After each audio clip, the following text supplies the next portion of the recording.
Well, I got the gift of gab. I got you, bro. So I'm gonna I gave you introduce a you. higher one too, so kind of I'm almost sure, the same height, almost. yeah. Oh snap. Okay. Hey, what's up, everybody? It's Connor Olsen here. Another Motivation Monday, and today, man, I got a guy who is near and dear to my heart, an older brother to me, someone who introduced me to hard work and really made me realize that I wasn't where I needed to be at a perfect time in my life. Met this dude over at Downers Grove North. Vontae Diggs is his name. He's a Downers North legend. From Downers North, he went to UConn, played football at UConn. Then he had pro looks, NFL, Washington Redskins, Baltimore Ravens. Went to the AAF first? Yes, sir. AAF, CFL, and UFL. We're going to get in the AAF story because I know that's a little crazy with the league collapse and whatnot. Yeah, it's fun though. I mean, in arena ball, it felt like the league was collapsing every other week. I was AFL too with the Columbus Destroyers as well. AFL? In between the AAF and CFL. Okay. But guys, this is a guy, like I said, my sophomore year at Downers North, I got pulled up for the playoffs. And one of my greatest memories of this dude is basically getting beat up by him every practice. I was tiny. I got pulled up to, in my opinion, what I think was the greatest team in Downers North history, especially on the defensive side of the ball. And I played scout team running back in that playoffs. And basically, I got my butt kicked every practice. But it made me realize that I need to get bigger, faster, stronger. And this man didn't take it easy on me. And I appreciate that because if they had, it would have done me a disservice. Because what that did to me was, man, I am not where I need to be as a football player at all to compete at the level I want to compete against. And honestly, without Vontae, I don't believe I would have played college football, and I definitely don't believe I would have played professional arena football afterwards because this man instilled a work ethic in me that became a fire.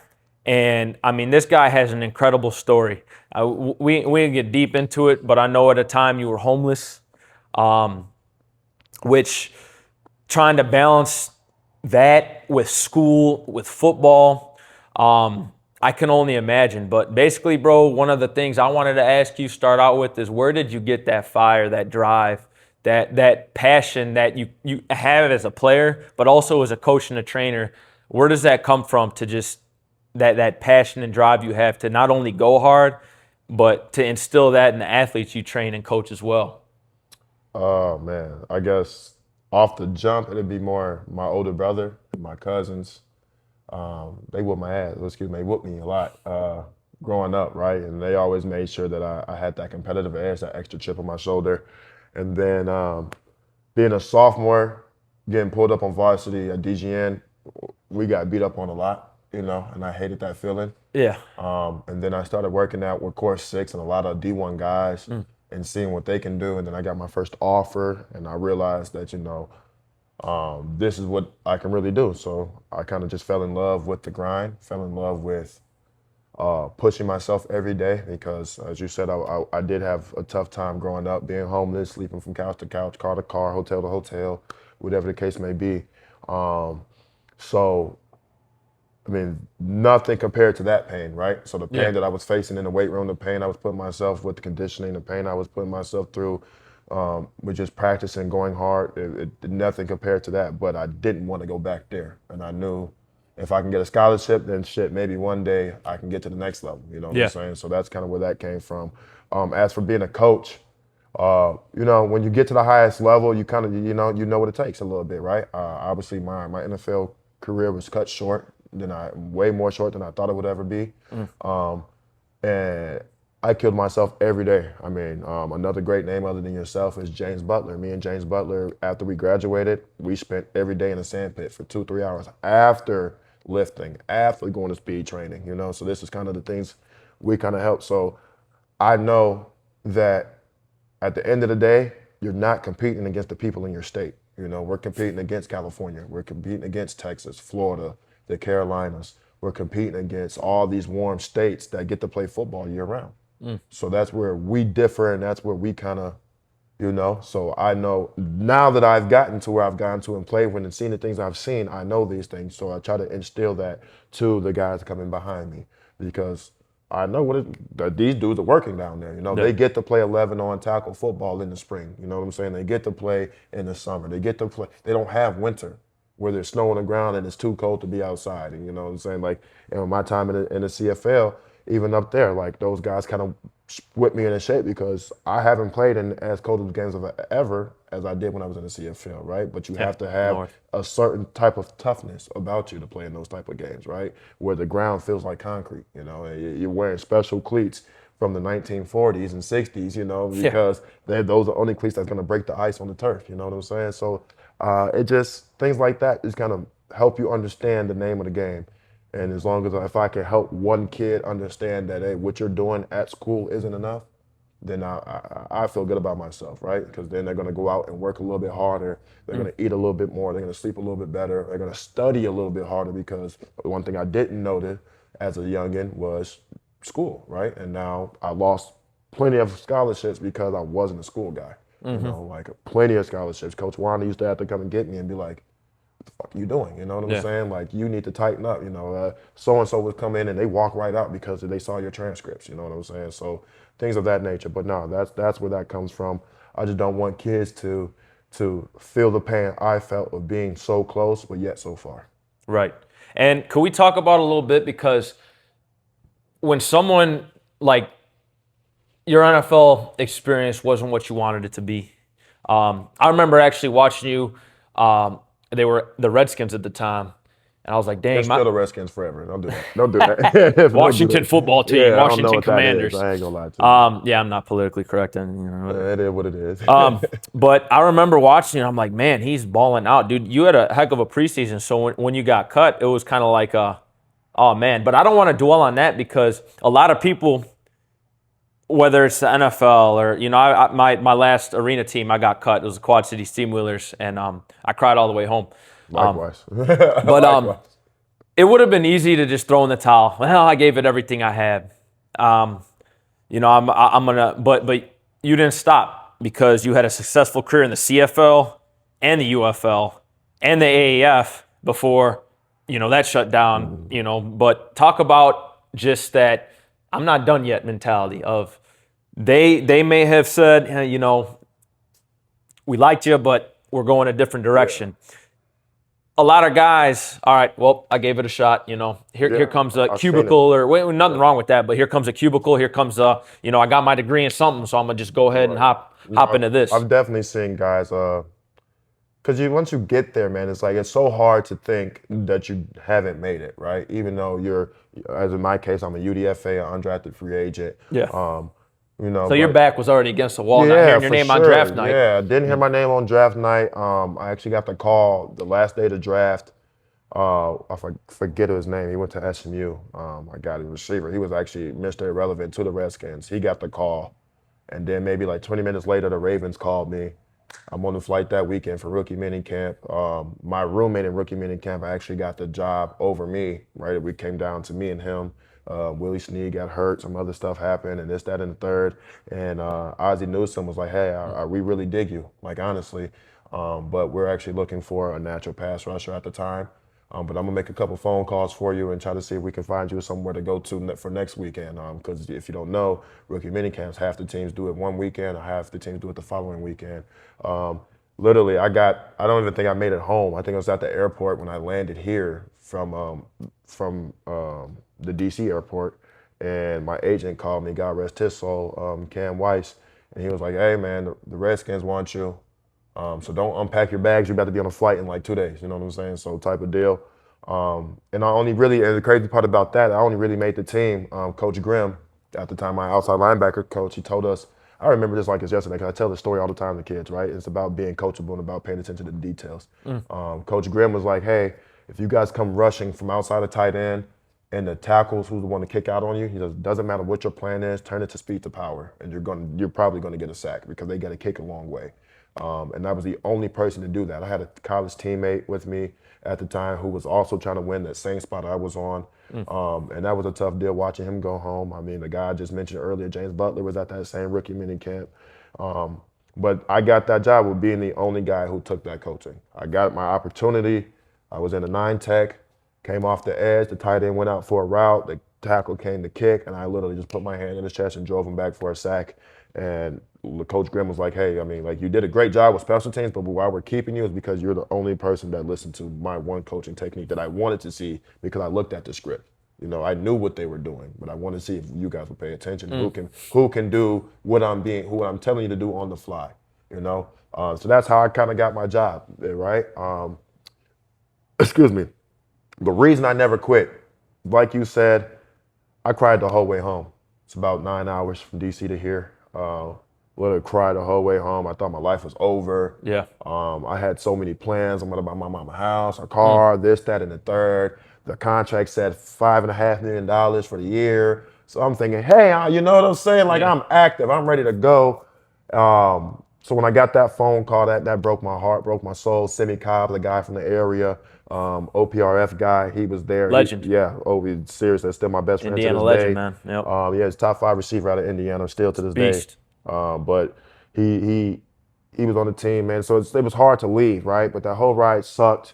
I got home. I was depressed for probably like 2-3 weeks, man. I didn't work out, I didn't do nothing. Yeah. And then my doctor, Pops John Zia, he was like, man, he got me out the room one day. He was like, bro, you got to go do something. Like, go work out, go have fun, call the homies, do something. Like, just get back out the house and bring Vontae back because I don't like seeing you like this. You know, Right. like, you're just really sad right now. And that was kind of like my wake up call. Like, you know what?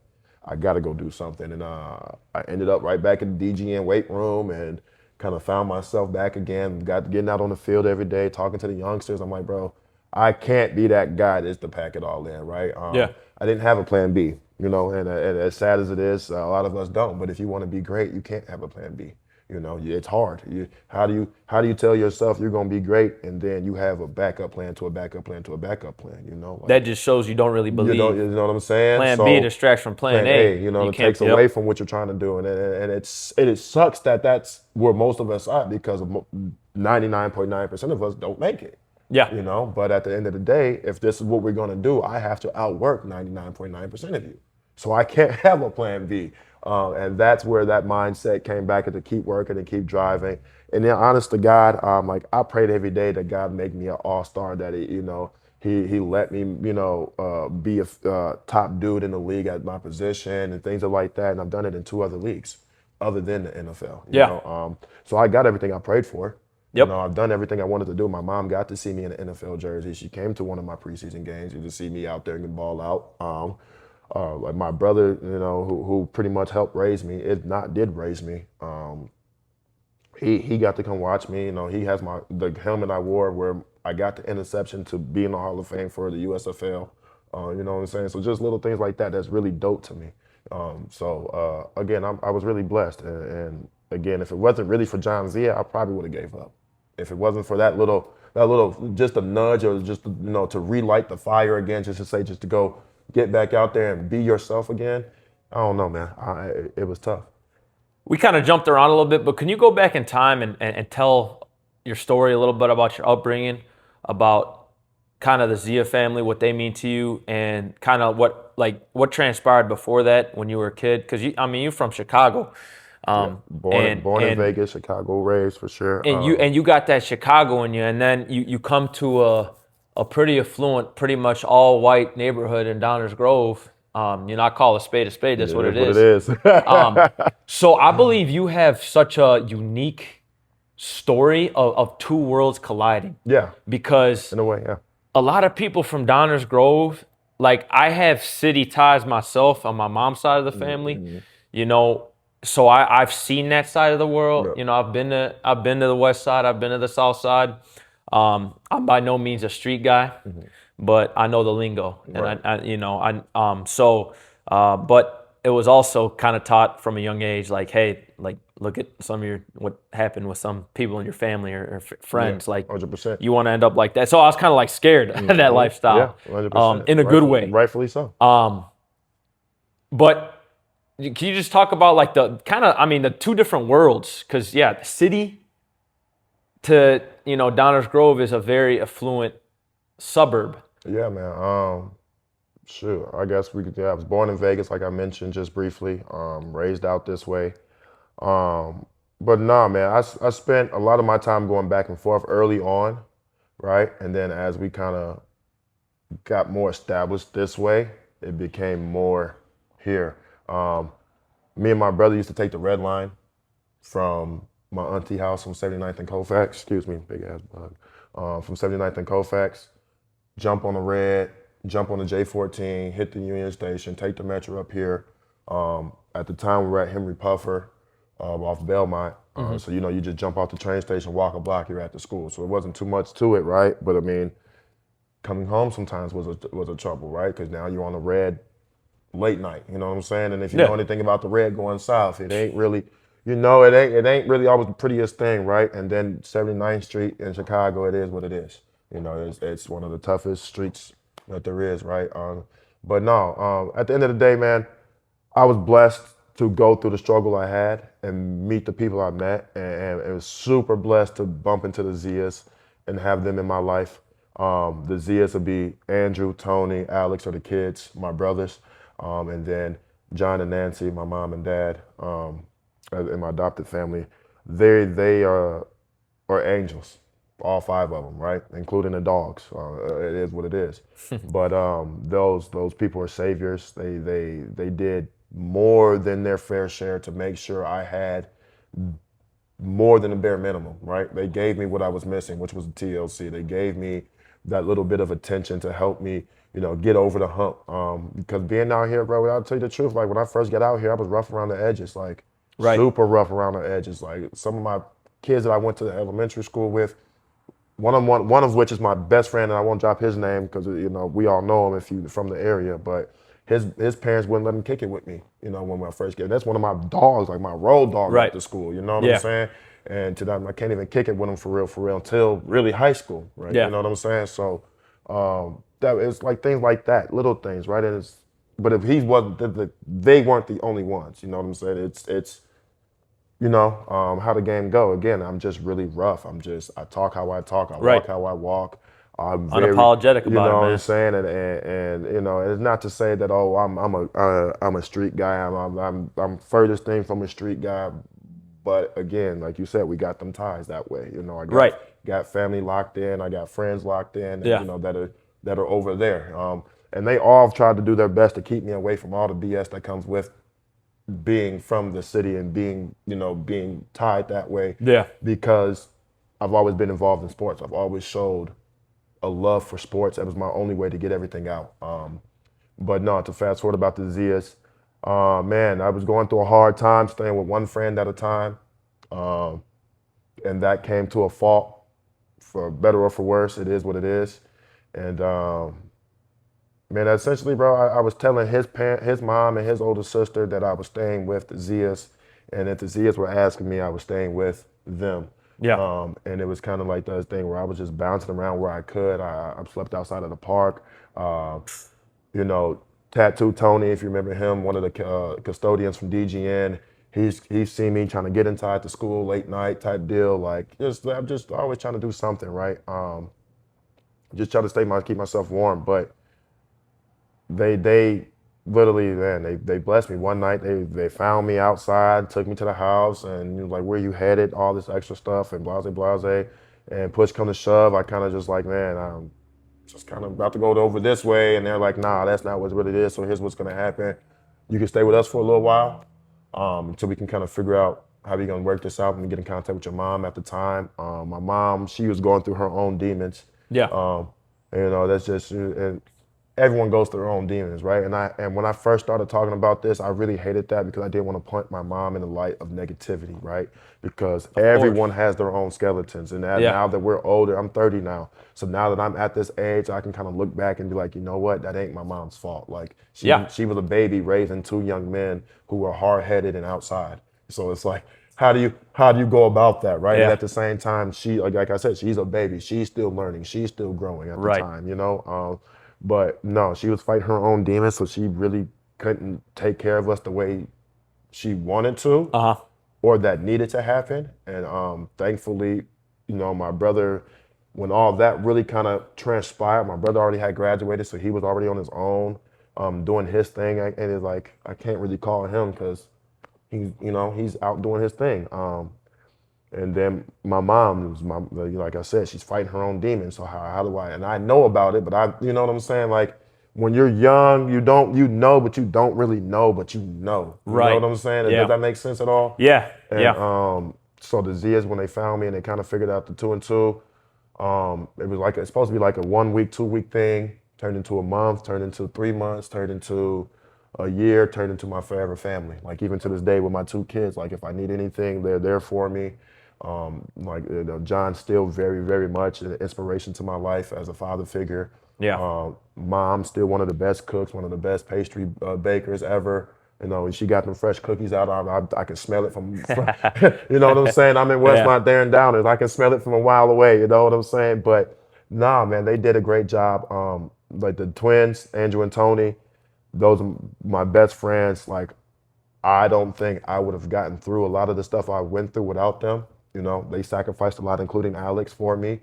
And I'm forever grateful and forever appreciative about that. And that's probably another reason why I'm always driven to reach the skies, because so many people have backed me up. So many Yeah. people have sacrificed so much for me. So how can I not give my all? She's gonna come up. Give me half a second. All good. It's all on the timer. Yeah, I was gonna say, No, but that's what it is, man. They sacrificed so much for me, so that's why that's kind of what it is. And I'm not trying to get too much into it. Yeah. It's not a sad thing. It's motivational Mondays. nah, man, this is a real story, bro. You're actually someone I've wanted to have on. I have a list of people. You were in the top 10 Yeah, for sure. appreciate that. You were in the top 10. Talk about being a father. Oh, What is ah, man. what lessons has that taught you? Because as someone who recently has gotten married, you know, I definitely want to be a father. You'll be a great dad, dude. Appreciate Great that. dad. I definitely want to be a father. And what has that done? What has that done to your perspective on life and just taking care of your kid? Like, Yeah. my sister has and me being an uncle now. But I'm like, dang, man, she's really responsible for that little thing right there. That little running around. The whole She's about time. to turn You 2 can't, years you can't old. give them back. There is I'm no like, return to man. sender. You know what I'm saying? One day you're not a dad, and then the next day, Yeah. boom, you're holding a little newborn. Like, Yeah, whoa. it was kind of scary. So fun fact, my son, who's my oldest, he's 2, gonna be 3 in July. I'm 360 days apart. Didn't make it a full year, by the way. But my son was born the day my adopted brother Tony married his wife Miranda. So their wedding anniversary is the same day as my son's birthday. Okay, July 22, which is awesome. I think that's pretty cool. I was pretty pissed I missed the wedding. Okay, it was a great time. I seen all the photos and videos. I missed it. But at the same time, my life changed forever for the better. Being a dad, dude, it's one of the most rewarding things ever, right? Walking through that door and getting that hug. You know what I'm saying? Like both my kids can kind of like talk now, and they're moving around really well. Like it's awesome. On the flip side, waking up to a foot in the face, Rough. ain't so awesome, Yeah. you know. But no, in all honesty, dude, I love being a dad. It's the most rewarding thing. I got to be blessed to be a dad and have my son, even though he probably never remember this. Before his first birthday, I've got to bring him to a game. Yeah. Okay, he's been to like 2 games where I've actually played and not just coached. Where I actually played, and that was really awesome. Even though again he won't remember it, I will. Yeah. You know what I'm saying? And that to have him, bring him on the field. We actually went viral for the USFL. That was really cool. I remember that video. Yeah, so that was really Yeah. dope. And it was just again being a dad, man. It comes with a different challenge every day. The number one thing I've probably learned is I've always been a hothead, but patience, right? Because they just don't know nothing, right? And you got to keep teaching and keep teaching and keep teaching. And I've always been that type of guy and I grew up this same way. I shouldn't have to tell you more than once, type of thing. So now that we're here, and I'm the one. All right, you know, are you understanding what I'm saying? Like, how do we talk this out? How do we get this through? And it's kind of like being a coach at the same time, right? I feel like a lot of these youngins that I coach, I'm big bro / pop, because some of them don't have father figures, right? Yeah. Too many. Yeah, Too sadly, many. right? But it's like, Too many. and I don't want to say that I'm pops, but I'll step more to that big bro, but you're still raising young men, you know Yeah. what I'm saying? And I got a daughter at home too. And I think that's the hardest challenge, right? Because, you know, And I'm not gonna say I'm a perfect human. I'm not a perfect man or nothing like that. There But was one. you're absolutely right. You're absolutely Me right. neither. I don't bring But perfect humans on this podcast, come on guys, now. because Jesus hasn't sat here yet. Come on So now. He will I'm not soon. perfect. You know, that He's coming. nobody. That's what one thing I want to like say too about this. Like, there's no barrier for entry, guys. Like, I don't. Oh man, I got this in my life. Oh man, I do this. Oh man, I do this. Hey, you're exactly the type of person I want to showcase on here because um, I truly believe in the value of human beings and perspectives. You know, I believe we're all made in the image of God, so you have something inherently valuable to offer. Come on now. So the type of people I like having on here, honestly, are the people. Well, I got nothing to say. Yeah. No, you do. You have something to say, plenty to say. and you have a lived experience, and you have things that you've gone through that can help somebody. You know, Vontae, your story can help somebody who feels there's no hope. You know, I'm living in the street, or man, I ain't got I ain't got a dad pushing me. I'm angry constantly. Because you could turn that anger into something positive. That's why I love the game of football. In football, you meet a lot of angry dudes, and a lot of them don't have dads, and that's honestly a lot of the reason they're angry is young men that have a bit of repression. And I'm blessed to have a great dad who was on the last podcast. But as a coach now, sometimes I put my arm around a kid and hey, man, everything all right? Everything smooth? 100%. What's up? You have to. And come to find out, man, like he just don't know how to regulate his emotions, you know? Yeah. His dad done walked out on him when he was 6 years old, and he thinks it's his fault, That was him. you know? My dad ain't necessarily walk out. My mom moved us away, but it is what it is. But I now have a relationship with my dad, and I'm not trying to get off topic. No, that's amazing. Yeah, Reconciliation is so great. I now have a pretty good relationship with my dad. But it is without, and that was a tough conversation. Me and actually one of my little brothers out there in Vegas, Jordan, me and him had a great conversation with him when I first moved back to Vegas, 2021, when I got cut from Toronto. They convinced me to, him and a couple of other my brothers convinced me to move out there and kind of be with the family again. And I'm very happy I did, because that's always been something that I've always wanted to do, right? To be around that side of the family, right? Consistently, not just pop up for, a month or two and then go back home and not see nobody, talk to nobody for a while, but to be consistently there. I was there for 2 years. My son was born there like I was. So that's awesome. But no, to get back on track, man. But no, just being a dad has taught me true love, one, right? Like unwavering love, because I see how my kids look at me sometimes, and it's like, I really love this guy. You know what I'm Yeah. saying? And I know when they look at me, it's like they know he'll do any and everything, good, bad, or indifferent, to help me and love me. You know what I'm saying? But like we spoke on, like I wasn't raised with my biological father. And for a very long time, I didn't have a father figure. You know what I'm saying? Coach Wander was that for Yeah. me. John Zia was that for me. You know what I'm saying? Coach Jay from Jefferson was that for me. Coach Jay. You know what I'm saying? So I've had lots of father figures come in and out, but I've never had that stationary person till it was John Zia, Coach Wander. You know what I'm saying? At the time, but no, man, that thing that being a dad has taught me patience. It's taught me unwavering love, and then it's also taught me to stop, breathe, and think. Like like I said, I'm kind of a hothead, so now I can't just go off. You know what I'm saying? I can't just react. I can't just, you know what I'm saying? Because in this day and age, you just never know, right? And I got to make it home every night. You know what I'm saying? Yeah. I got a family to feed, right? My kid's mother, like, I got to take care of her. I got to take Yeah. care of my kids. You know what I'm saying? And that's where my thought process is now. Like, what can I do to make sure my family's okay? You know what I'm saying? Yeah. To make sure that everyone that I brought into this world and had a baby with is okay. You know what I'm saying? So, Yeah. that's where I'm at, and that's what it's taught me. And it's forever teaching me. Every day I'm learning. Every day I'm figuring something out. As it is to be a dad. There's no handbook for it. I think that was the best advice I've ever gotten. Yeah. Right. From that came from You've never Mama been a dad Barkai. before you were a dad. It's Yeah, like, so Mama Barkai, she definitely taught me that. She's like, no matter whatever anyone says, there's like, just do what's best for you. And I think that's kind of the best advice you can have in life, but definitely as a parent. You know, Right. There's no there's no one set way to say, hey, you have to be a dad like this or a mom like that. You know what I'm Right. saying? It's whatever fits you and your family. Yeah. And I think that's kind of where we're at now as a family, as the Diggses.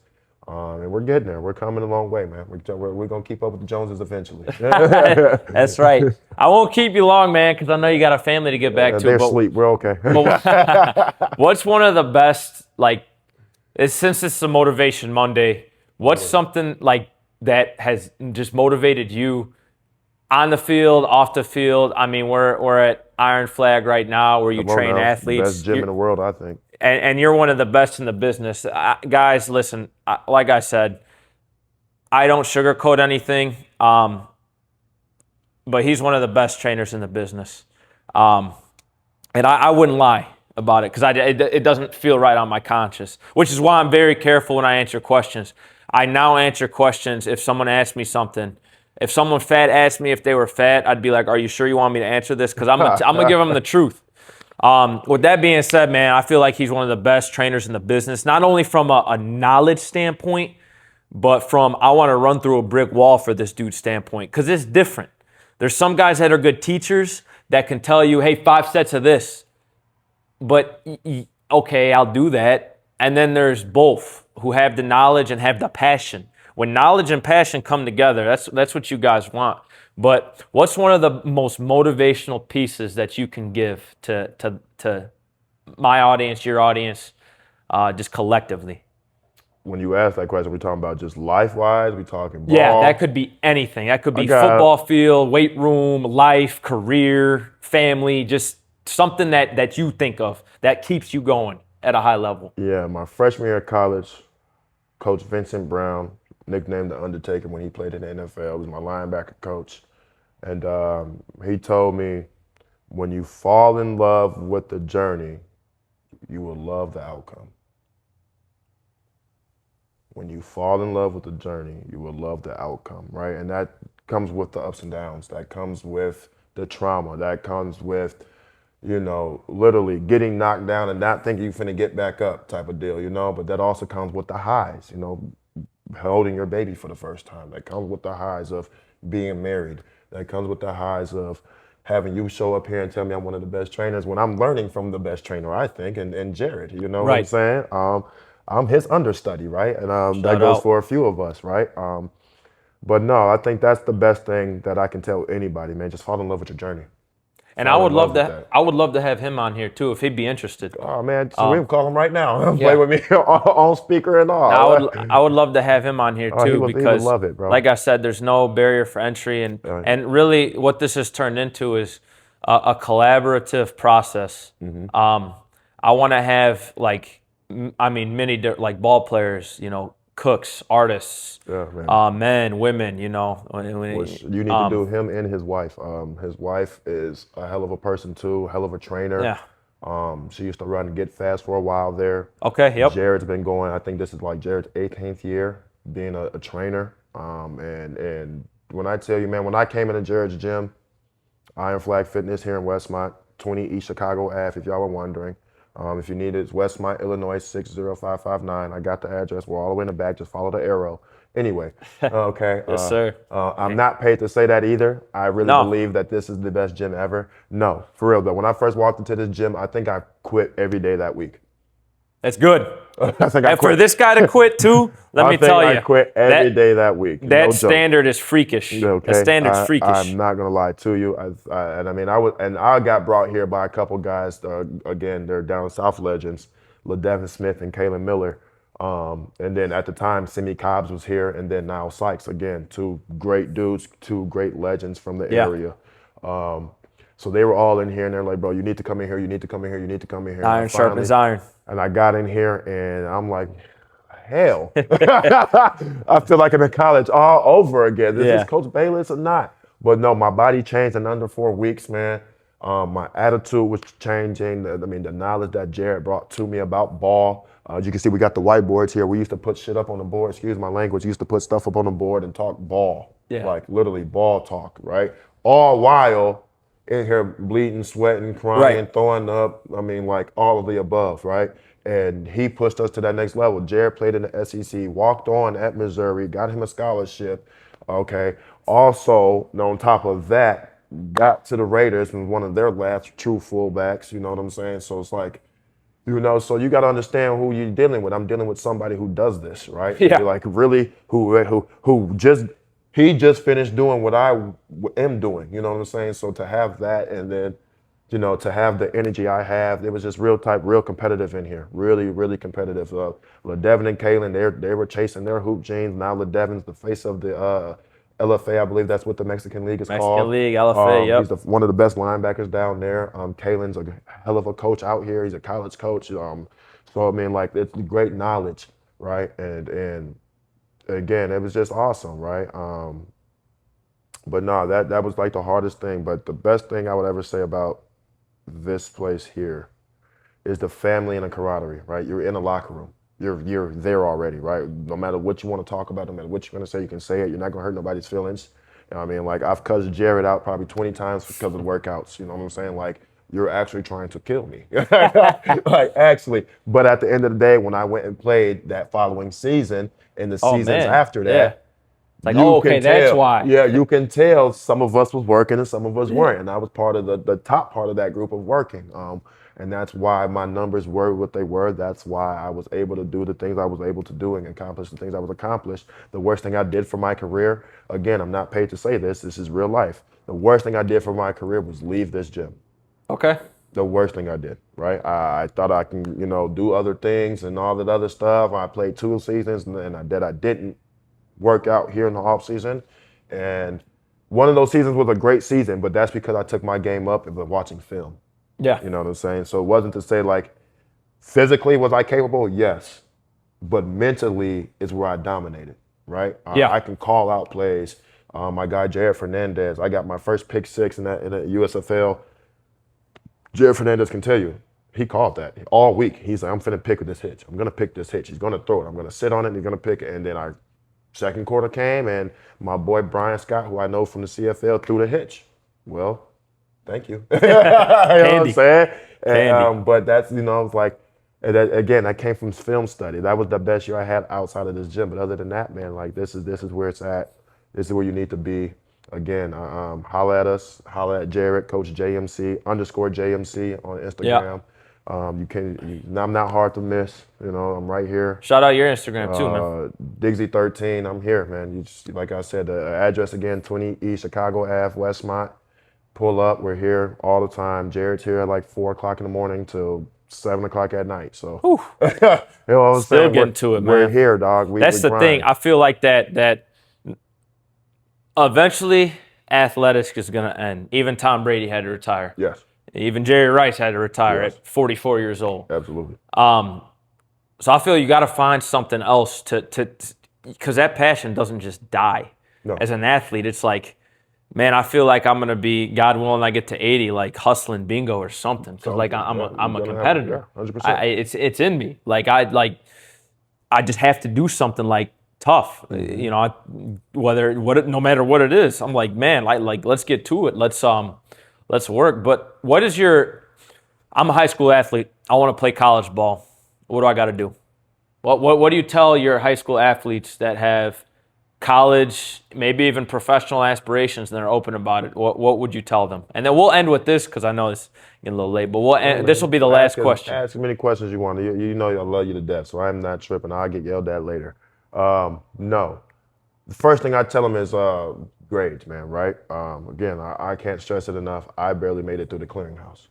I've lost 10, 15 scholarships, literally purely of coaches calling me on nonstop. Hey, I'm going to be on this date. I'm going to be on this date. And then the date comes and I don't see him. I spoke on it earlier and Coach Wander's like, hey, such and such and such and such was here. They wanted to offer you, but you're not getting into their school. So if you want to go play college football, if you want to go play the pros, the first thing you have to do is take care of them grades. That is key. That is the absolute key. Especially nowadays, right? Because you got the portal, you got this, you got that. They're not just competing with high schoolers anymore. You gotta, if you want to be a high school cat, you gotta beat out everybody in every aspect of everything. Grades, position. I don't care if you sing, you better be the best singer too, okay? Right. It is what it is. Other than that, man, it's, again, I can't stress it. You're competing against the kids in the warm states. as much as you think, and we all think we're competing against the guy from Proviso West. I coach at St. Francis now, so we're in the CCL. So we all think we're competing against Mount Carmel. We all think we're competing against, but at the end of the day, you're competing against these dudes who can play football year round. Yep. And that's the difference, right? When coaches come up here, they know they're not going to get a guy who's as tuned and as football ready as the guys you're going to get from these warm states. Yep. But what they do know they're going to give up here is we got this thing called the weight room.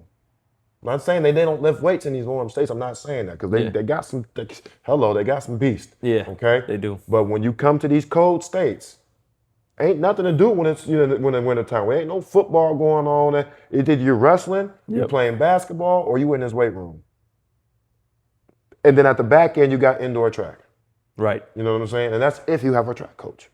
Because some of these track coaches ain't it. Like you gotta come to a place like Iron Flag to get coaching from Jared. You know what I'm saying? And back in the day it was the get fastest and all that, But now it's what are we doing? So how I tell kids all the time is like, all right, you taking care of your body? How do you don't know how to take care of your body? Well, that's rule number one. Let's start there, right? Are you sleeping right? Are you eating right? Okay. I just told my cousin today, I said, look, man, your number one recovery modality is going to be sleep. Yes. I'm like, I don't want to hear you're sleeping no 3 hours a night, bro. Yes. Because 9 to 10 hours, to be honest. You pull up to Air Force with 3 hours of sleep all summer. And you're not going to get sleep there. You got to do football, school, and military. You know what I'm saying? Like sleep now. We used to play Navy all the time in the Army. And I asked one of the guys from Navy, we're at Navy. And it was a really good game, really, really good game. And I asked him, like, why are you guys like this? They're like literally all 11 guys, including the kicker, are screaming as they're running down on kickoff. And like you can just hear it. Like they don't have an avoid zone. Like it's run through a guy's zone. You know what I'm saying? Like they see a different color. They're not trying to duck and dive. They're trying to go through your chin. Okay. And I'm like, what is going on? He's like, bro, this is our fun. Like after this, we got to go do PT. Like, what do you mean after the game you got PT? He's like, yeah, we get about 3 hour break, 4 hour break to eat, chill for a second, then we got to go. How you know what I'm saying? Like, miss me? Like I thought I was going through that UConn. Right. No, these cats is really going through this for real. This is on a daily basis for them. So yeah, you got to understand what you're getting yourself into. It's a full-time job being trying to be great, man. Like again, you sleeping 9 to 10 hours, minimum 8 hours. Yeah. You know, are you eating double the calories you're losing? You know, if you're trying to gain weight, are you eating the right things? If you're trying to lose weight, if you're maintaining, are you just replenishing yourself the right way? You know what I'm saying? Yep. Other than that, man, it's are you outworking yourself every day? Are you outworking yourself every day? Did you beat the you from yesterday? So this is something I was thinking about today. It's like, and I tell people this in sports, but in life too, I firmly believe there's no such thing as staying the same. No, you get better. It's the law of atrophy. You get better or worse. If I stop working out, I don't stay the same. I'm going to get weaker. Yeah. If I don't grind harder than the next man, my spot's going to get taken. Absolutely. It's cause and effect. I wish I could not work out anymore and just, all right, I'm pretty jacked, pretty strong still, but that's not the case. Even at my level in the arena, it's like if I stop training, like 2 months down the line, I'm weaker, I'm slower, and I'm not marketable anymore. Mm. It's constant, and that's where I believe that athletics has helped me just in life in general. Like even with this little Motivation Monday, it started with me in my car on an iPhone 11. That's where it started. I remember. Just speaking some whatever came to my head, and honest, I was like, this is, I'm going to see how this goes. But now it's kind of morphed into something better. I've gotten positive feedback. I've gotten negative feedback. People say what they're going to say. I got thick skin. It doesn't bother me. Because usually when people like comment something, especially on YouTube, it'll be like some anonymous, won't even have a profile picture. So what do I listen to you for? Yeah, I'm like, you can't tell me your name, buddy. I can't even, it's not even a picture of you. It's a picture, you got SpongeBob, or I see Bowser. You got Bowser as your profile picture. Like, bro, my YouTube profile picture is me. My Facebook profile picture is me. My Instagram profile picture is me, because I want to put a name to a face. And how about you DM me if you got an issue? Like, if I ever had an issue with somebody, right, I commented, I'm going to DM you. No, I Like, mean, you know what I'm not everyone saying? thinks like us, man. Everyone. Hey, listen, I saw this video one time, and I hate to cut you off, man. I saw this video one time, and the dude was like, stood on a chair. He was like, pull me down. A girl yanked him down. He was like, okay, now you stand on the chair. And he was like, pull me up. And the girl couldn't pull him up. And it was like, it's easier for someone to pull you down than it is for them to pull him up. Crabs in the bucket. Crabs in the bucket. Smart man. What they say, you're smarter than you look. No, that's true, man. And the thing is, like, I think this rings true too. It's like people that are like doing better or at your level, they're never the ones that do that. It's always I feel like people below that you. are missing something. And that's not to say below you, but yeah, yes. you know, but like, oh man, I'm uncomfortable or Envious. I'm great I'm word. dissatisfied in my life. So I see someone trying to do better for not only themselves but for others. Because like I said, man, before we started, I said this goal, and I already know it's gonna, because we've said some powerful things. The goal of this is if it impacts one person That's all we're meant to do. in a man. positive manner, then we've done my job. The whole motivation Mondays, I do it on Monday because Monday gets a negative connotation. Oh, it's a Monday, first day of school, first day of work, whatever. That's why I put it out on Monday, because I'm like, no, I want to give Monday a positive spin. I don't want to go with what society says Monday, Monday and Monday morning, clock in at my job, whatever it is. I want to give a positive spin to this. But yeah, I've seen like, but I honestly feel bad for those people. But I'm like, and I think this is my relationship with God has gotten a lot deeper. And I think I feel more pity and empathy for the people, because I'm like, there's something in your life that you're missing right now. And the only way you believe you can fill that void is by being a crab in the bucket and pulling people down. Yeah. So I refuse to get my identity from you, but I also hope that you find happiness, that you find peace, and that you find fulfillment in your life. Because once you do that, you won't have time to, oh man, Vontae, this cat don't know what he's talking about. Like, what is he talking about? You know, he didn't do this, he didn't do that. Because that's easier to do. But it's, like I said, with this, there's no barrier for entry. I believe that everybody has inherent value. Now, I'm not going to be on here promoting, degeneracy. Like, I'll have a reformed prostitute on here, but I won't have someone on here who advocates for prostitution. Yeah, I hear you. I hear you. And, there's like, There's levels I to had my uncle on here. He did 42 years in prison, and he's like, "Oh man, I don't want to ruin your platform." I'm like, "You're exactly who I need on my platform, because it's people that get out of prison that don't know what to do, that have nobody, and think like they do 20 years, 15 And the years." same thing with football when you retire, man. I'm man, in the midst. I'm in the midst now, and I don't want to say like, oh man, this is prison. I'm not, like, it's not nowhere near combined to what Unc went through. Okay, I applaud. I watched that whole series with you, not series, but that whole episode with you with Unc, and I really applaud him because he said some stuff on there. Like and it's, He'll be back on here. you know what I'm saying? Longer You should format. make that a series because there's so much to unpack with him. You know what I'm saying? There's so much he still has to say, I bet. Yeah. Right? But no. Even when you retire from the game, and like, especially when you get Jared on here, ask him about it, right? Because he's been out a lot longer than me. And I just imagine that even still, like, it's always that what if, right? Yeah. You know? Yeah. But it, like, man, I done talked to so many of my homies, and we're all kind of stuck in that limbo, right? Especially the ones who just got out. Like, I'm only 2 years removed now.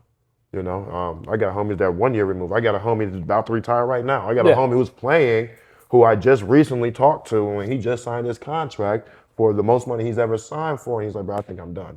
But I'm scared. For life after football. You know what I'm saying? Because I'm watching, and it's like, you know, what's the route? Like, okay, yeah, like, I got my degrees, I got this, I got that, but I got a couple bucks in my pocket, but at the end of the day, now what? you know what I'm saying? Like, and that's the hardest part. Like, when I was done, I had a feeling I was gonna get a phone call, and I did, but I was just done. Yeah. Like, I just, like, it was time. You know what I'm saying? Like, hello, you know what I'm saying? But did I want to go play 100%? 100%. Do I want to go play right now? 100%.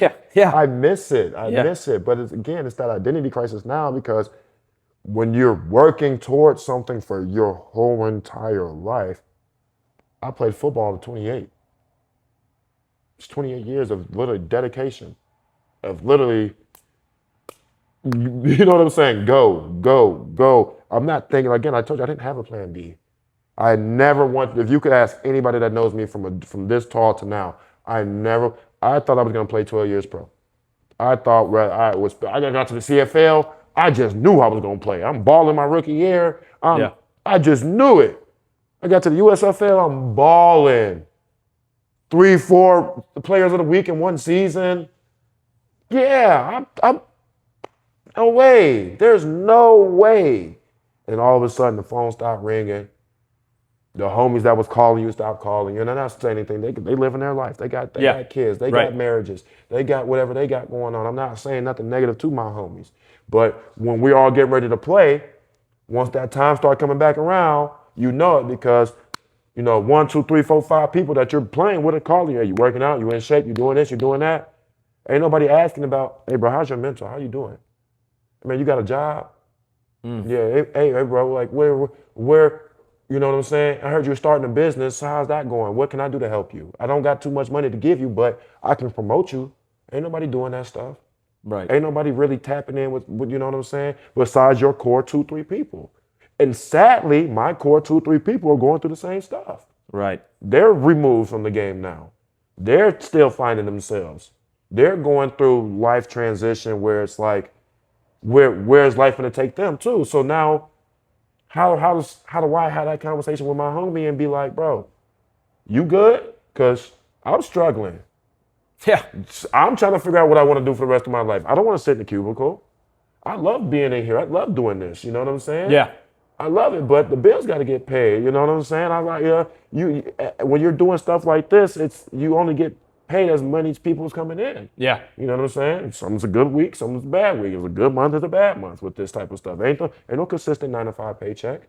Right. You know what I'm saying? And it's the same thing with ball. Like I've been cut, I got cut, and I didn't think I was gonna get cut. It was my turn. And I was in Toronto. All my linebackers got hurt. All of them. I'm the only one that's healthy for real.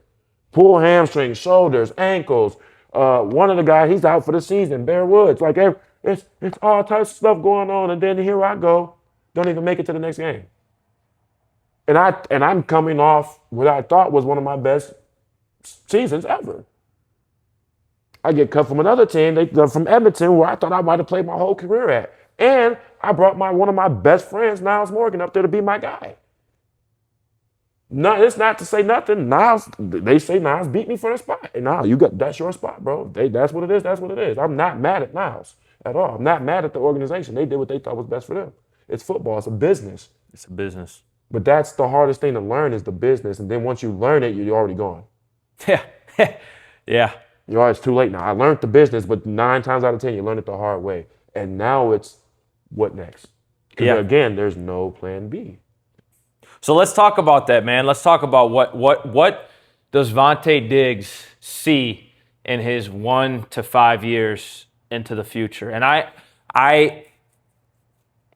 want to put obviously, a positive spin on this because I believe with what you've accomplished in life, there's no barrier for entry for you to do anything that you set your mind to. Yeah, 100%. And I believe no matter what avenue you pick, because let's be real, I think the percentage is less than 1% of college athletes play any level of professional, let alone the top level, which is NFL, CFL, UFL, because people don't understand how close those leagues really are and how many ballers are in the CFL and the USFL. The difference is the knowledge. And like those rosters are full of guys who got NFL experience.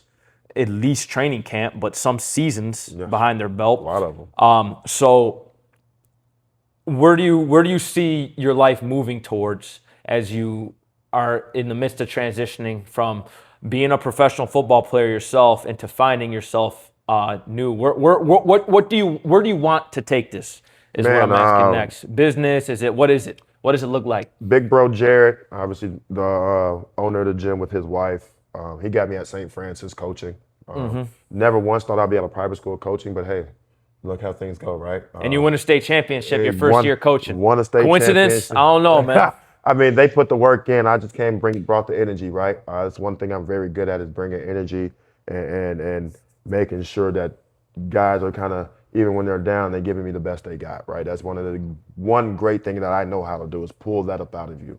I know how to piss you off to that extent where you may hate everybody around you, but the only thing you worried about is running through the next guy because you don't want to hear coach's mouth. You know what I'm saying? Yeah. But no, my 1 to 5 year plan, dog. I plan on being locked in with Coach Jared here at the gym. We want this gym to really grow.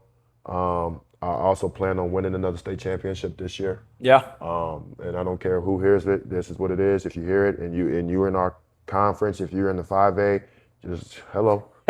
The bar's set, man. Anything Hello. under a state championship Yeah, wouldn't be. man, that's how Come I on now. feel, man. We came in with that. I get it. That was last year, but I'm bringing that same state energy into the new year, into the new season. Come June, when we can start getting back with the new team and doing things, and then to July, and then into August camp. But other than that, business-wise, man, there's a new league coming called the Apex Pro Football League. I was blessed to meet some people that are higher ups in that league and talk to them and kind of help them out. And they offered me a GM spot. So I'm kind of working with that right now. That'll be in 2027. Nice. So that'll be really dope to kind of be GM Diggs. Yeah, in the front end. If you Front remember, office. Richard, who's formerly going by his real name, Akene now, Alikama. He's with the Patriots. I lean on him for everything already. Yeah. But him being a front office guy and has been a front office guy for the last better part of like 4 or 5 years now, with the Ravens, then with the 49ers now, being the head analytic guy for the Pats. I'm going to lean on him a lot. That's my dog. That's my brother. Yeah. He knows way more about the politics of the game and the front office side. When it came to politics, I was never good at that with football. Only thing I want to do is play ball, put your best 11 on the field. That's how I'm going to kind of go into the GM thing, right? He's already been a huge help, giving me lots of notes and just takeaway points that he's gotten along his way. And again, he's with some of the best to ever do it, right? And being in that organization, even though Belichick's not there no more, I mean the standards are still set the Patriot way. You know what I'm saying? So I got a guy, Obi Melifowu, who played for Belichick and won that last Super Bowl with Belichick in 2019. So I've learned a lot when it comes down to ball through those type of guys. There's a whole list of guys who's also been teaching me. So with that, I hope that goes off.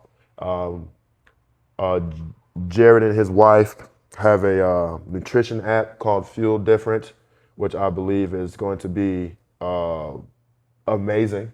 Okay, I think this is for guys like me and guys that are heavy and trying to lose weight, and even guys that are trying to maintain. I think this app is meant for you. Even normal people, I really think, and I say normal, I mean people who are not trying to be at the top of their athletics and just want to be in shape and just want to eat right and do those things type of right. Which should be everybody. It should be. I think the United States is turning that way now. Yeah.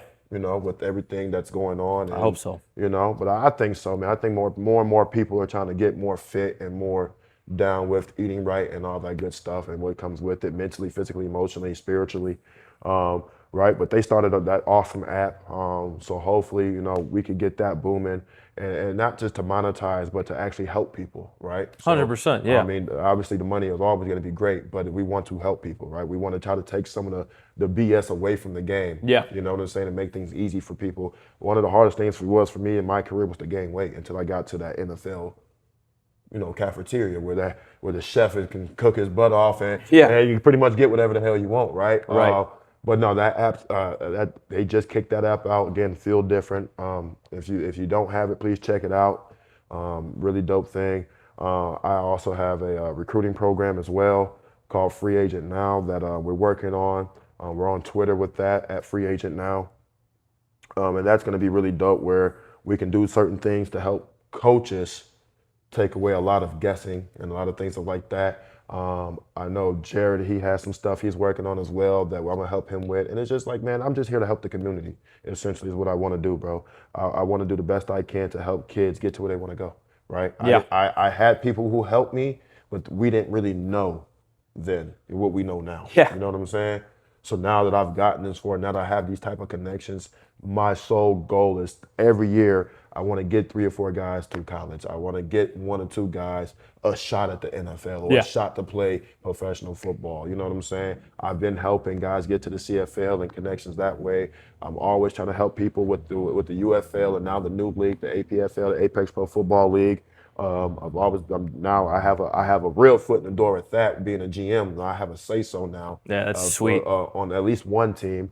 You know what I'm saying? So I'm definitely going to be helping guys at least that deserve a shot and need a shot in that aspect. So yeah, man, I'm gonna be here. I'm gonna be everywhere. A Yeah. little bit of this, a little bit of that, you know. But this is home for me. Iron Flag, right? I've been here since ended 2019, top of 2020 when COVID started. Again, this is home. This is me. This is where I want to be. I love this place. I think again, I've met some of the dopest people in life here. Again, it's a huge networking thing here, and then not just with people in their jobs, but just people. You know what Yeah. I'm saying? Like this is a huge family in this gym. So anything I can do to help this gym, I'm going to do. And again, I'm just here to raise my family, man. Yeah. I really, that's outside of the community, I'm a family man first. You Yeah. know, I love my babies. I love being around them. Again, I hate waking up with that foot to the face and being elbowed and all that stuff. But hey, it is what it is, and we're just working through it. But no, my 1 to 5 year plan, man, I plan to be here, booming, taking over the 7-on-7 scene from the people who have it right now in the area. I will not give them any name there because it is what it is. They know how I feel. And it's all about Supreme. You know how that go. I'm sorry. Shout out G7, baby. You're a G7 guy, so we'll let you slide right now. All right. But no, we definitely trying to take that over a little bit, man. Man, we're just trying to just do our thug, man, and Yeah. just again help the community the best way possible. Like the more people we can help, the better we feel. You know what I'm saying? Yeah. And Absolutely. again, that's just where we're at. So we're gonna take this GM thing, run with it. We're gonna take this coaching thing and run with it. And in 5 years, we look up. Hopefully, we got 3 state championships and 2 championships, at least three state championships over here in the GM league. No kidding. And you know, Get some as a GM, get some as a coach simultaneously. yeah, Be you pretty know what I'm wicked saying? stuff, man. Come on now. I'm trying to be like Tom. I'm trying to be like Tom over here, right? So that's really where I'm at with it, bro. Like I have a plan, but I don't have a plan at the same time because I'm living it Yeah. already, you know? Right. So it's kind of hard for me to be like, what's my plan when I'm already, You're you know already, what I'm yeah, saying? yeah, You know what I'm saying? Right. But my plan is I'm trying to help this league to thrive, the Yep. APFL. I think the more spring leagues, the better in a sense. Obviously, we're going to be competing and doing all this other stuff, but the more people we can get to have a shot to get to Exposure, there, yeah. you know what I'm saying? Yeah. And if you don't want to get to there, at least you can stay here for a while. You know what I'm saying? And get that same love like I got when I went to the CFL. And there's no knock to the CFL and everyone up there, but if we can play down here, why not? You know what I'm Yeah. saying? If we can make good money down here, why not? Right. You know what I'm saying? Instead of going up there for 5, 6, 7 months, being away from your family, some people try to bring their family, uproot them and stuff like. Why if we can do it here? And I'm not again. CFL did a lot for me in my 100%. career. No, So I'm not I hear you. knocking them. Right. I'm very appreciative for the 2 CFL teams I played for. I'm very appreciative for the people I met up there. Yeah. I got a whole bunch of brothers that I still talk to that are up there. And again, but if we can stay home, you know what? Why not? Like my mom never crossed the border to go see me play, Right. and that's one of my big things. Like she all came to handfuls and handfuls of games down here in my last 3 years playing. Handfuls. Right. And you know what I'm It saying? means a lot. It That means does. a lot, You know, man. and you know, it's different, right? And then when you get more than just your mom, like I got my uncles, I got my brothers, everyone, my dad came to see me play, like, you know, everyone came to see me. I got homies that flying out to come see me play, like everybody. We played up in Detroit my second year in the USFL. And I had like 60 people at the game. You know That's what I'm amazing. saying? Playing at the Ryan Stadium. And a lot of Yeah. people have never been to that stadium, but they're football fans. Right. So to be up there is pretty dope. You know what Yeah. I'm saying? So, you know, that's where it's at, man. Again, I'm here. I'm still gonna be learning under Jared the next 10 years, man. I'm Yeah. still gonna be learning under his wife. And you know, again, it's all a learning thing, man. I'm gonna be learning again. Jared has 3 kids with his wife, and I'm learning how to be a better father from him. Again, learning from John Zia, learning from my dad. You know, me and my dad's relationship now. Good. All my brothers have kids, so like I'm learning from them. Besides Andrew, Tony, and Alex, they're coming when they come. But other than that, like we're just learning, man. This is where my 5 to 10 year plan is to continue to soak up things like a sponge, and again to help the community, help cats like me and you who had a small shot. You know what I'm saying? But let's take it and run with it because again, you never know. You just Right. never know. You know what I'm Yeah. saying? A lot of small town kids get to the highest pinnacle and thrive. You know, and that's what we're trying to work to now. Yeah. 100. Well, I can't think of a better way to wrap this up, but man, thank you so much for doing this with me, man. I appreciate it. I definitely want to have you back on here, Well, and we could discuss various topics. We could talk more. hey, I once want to it's- question you next. Yeah. I think people need to know more about you. You're doing all the dang questions, but they don't know who you are. Yeah, that's fine. That's fine. They don't know the real Oaks that I know. You know. That's Yeah. fine. Yeah, we may do a reversal Yeah, I episode. think where we're gonna do that. I'm Yeah. sitting in the hot seat. But anyways, Yeah. guys, man, it's a YouTube channel's Coach with the Ols. You subscribe. I'm gonna be doing way more Motivation Mondays. Some of them will be with me.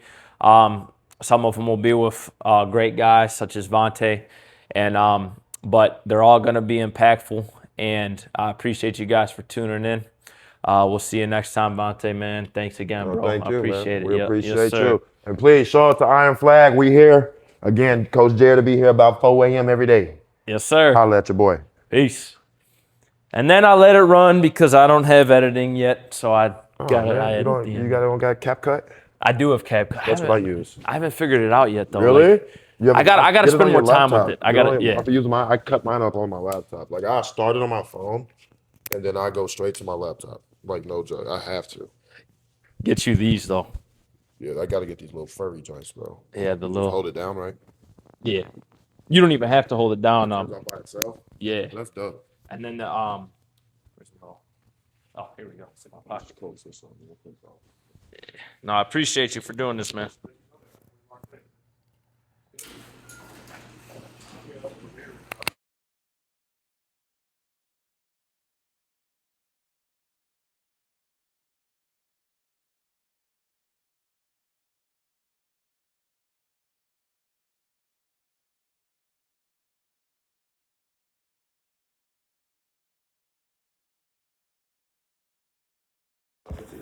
Yeah, bro.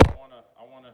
So like that'd be great to have it. Then, like Yeah. I said, you can see all Jared's shit. Man. Flag football, national champion, Yeah. all types of shit. Man. He's dope. Yeah, if this channel ever gets like bigger,